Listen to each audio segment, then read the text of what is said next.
Assalamualaikum warahmatullahi wabarakatuh. Hamdan wa syukran lillah, amma ba'du. Ikhwani fillah dimanapun kalian berada, semoga Allah subhanahu wa ta'ala selalu memberikan kekuatan iman dan Islam dan selalu memberikan kesehatan lahir dan batin. Dan semoga Allah subhanahu wa ta'ala memberikan rezeki yang berlimpah ruah. Ikhwani fillah, kali ini saya akan membacakan hadis masih tentang i'tikaf. Bismillahirrahmanirrahim. An Ibnu Abbas radhiyallahu anhuma annahu kana mu'takifan fi masjid Rasulullah sallallahu alaihi wasallam.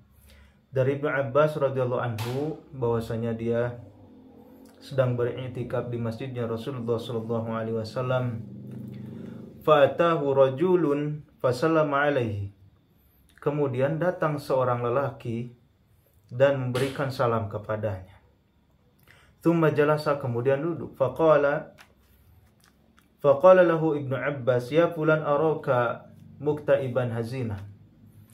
Maka Ibnu Abbas berkata kepadanya atau bertanya, wahai fulan, aku melihatmu sedang gelisah, ya, seperti orang gelisah kemudian sedih. Qala na'am ya ibn Abi Rasulullah sallallahu alaihi wasallam. Ya betul wahai paman Rasulullah sallallahu alaihi wasallam, wahai anak paman Rasulullah sallallahu alaihi wasallam. Li fulanin alayya hakun. Aku mempunyai hutang kepada seseorang. Wala wa hurmati sahibi hadal qabri ma aqdiru alaihi. Dan demi kehormatan yang mempunyai kuburan ini, maksudnya kuburan baginda Nabi Muhammad sallallahu alaihi wasallam, ma'aqdiru alaih, aku tidak mampu untuk membayarnya. Qala Ibnu Abbas radhiyallahu anhuma, afala ukallimuhu fik. Ibnu Abbas berkata kepadanya, bolehkah aku berbicara dengannya mengenai kebutuhan engkau? Qala in ahbabta, dia berkata, boleh apabila engkau bersedia. Qala fanta'ala Ibnu Abbas radhiyallahu anhu thumma kharaja minal masjid. Kemudian Ibnu Abbas memakai sendalnya dan keluar dari masjid. Qala lahu ar-rajulu anasita ma kunta fi. Apakah engkau lupa bahwa engkau sedang beriktikaf? Qala la walakinni sami'tu sahibal hadal qabri wal ahdu bihi qaribun. Dia berkata, Ibnu Abbas berkata, tidak, akan tetapi aku telah mendengar pemilik kuburan ini, wal ahdu bihi qaribun, sedangkan waktu perpisahanku dengannya sangatlah dekat. Masya Allah. Pada ma'at ainahu wa huwa yaqul man masya fi hajati akhi wa balagha fiha kana khairan lahu min i'tikafi 10 sinin. Dan dia berkata, barang siapa berjalan mengusahakan hajatnya, hajat saudaranya, kemudian menyelesaikan hajatnya tersebut, itu lebih baik daripada i'tikaf 20 tahun. Wa man i'takafa yauman, dan barang siapa i'tikaf 1 hari saja, ibtigha'a wajhillah, mencari keridhaan Allah subhanahu wa ta'ala, ja'alallahu bainahu wa bainan nari thalatha khanadik. Allah subhanahu wa ta'ala akan menjadikan antara dia dan api neraka itu 3 parit. Ab'ada mimma bainal khafiqaini, yang jaraknya lebih jauh daripada langit dan bumi. Ikhwani fillah, dalam hadis ini terdapat 2 masalah yang dapat disimpulkan dari hadis tersebut. Pertama, pahala i'tikaf. Pahala i'tikaf itu 1 hari mencari ridha Allah subhanahu wa ta'ala, maka Allah subhanahu wa ta'ala akan menjauhkan dia dari api neraka berapa parit? 3 parit. Salasu khanadik, 3 parit. Nah, bagaimana dia melaksanakan i'tikaf 10 hari?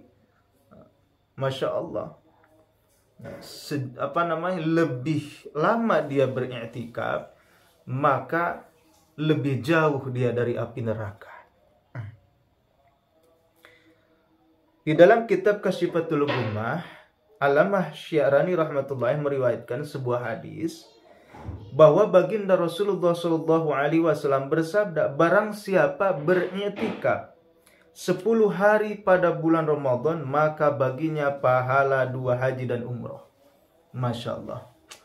Ketika kita tidak mempunyai bekal, ya, otomatis kalau untuk pergi haji dan umroh, otomatis harus bekal, ya, atau harus mempunyai bekal. Ya, kalau tidak mempunyai bekal ya tidak wajib haji dan umroh. Ya, kita kan senantiasa tidak mempunyai bekal gitulah. Allah Subhanahu wa taala mungkin belum menyampaikan kita kepada haji dan umroh.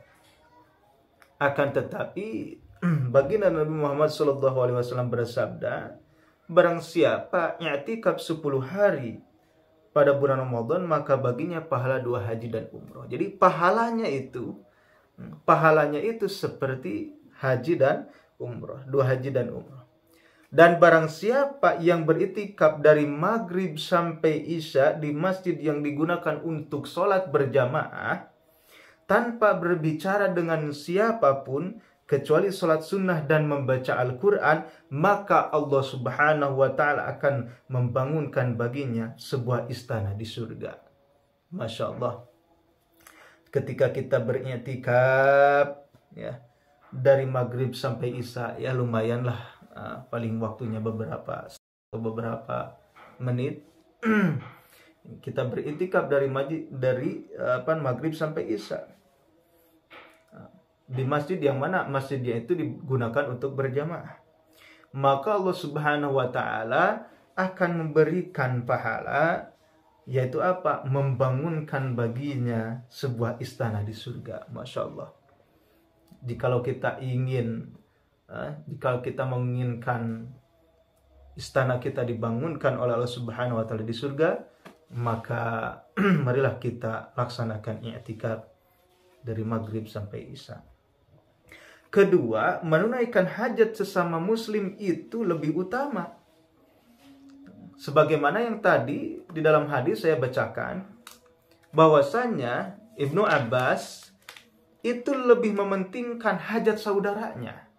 Ya, itu lebih mementingkan hajat saudaranya. Ya, misalnya ketika kita sedang beriktikaf, ternyata datanglah seorang teman kepada kita mengadu bahwasanya dia lagi ada masalah atau lagi ada hutang. Kemudian dia keluar dari masjid tersebut dengan niat menolong saudara muslim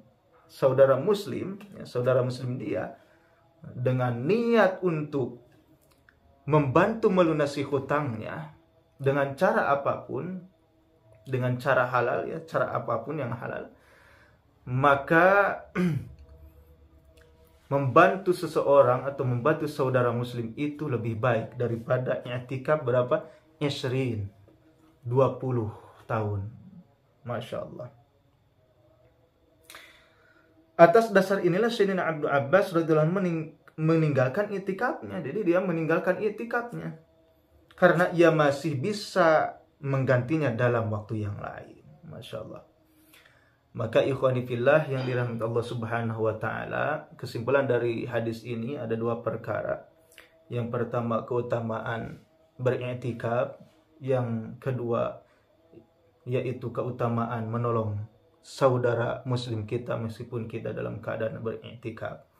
Maka marilah kita melaksanakan kedua-duanya, melaksanakan kedua amalan tersebut.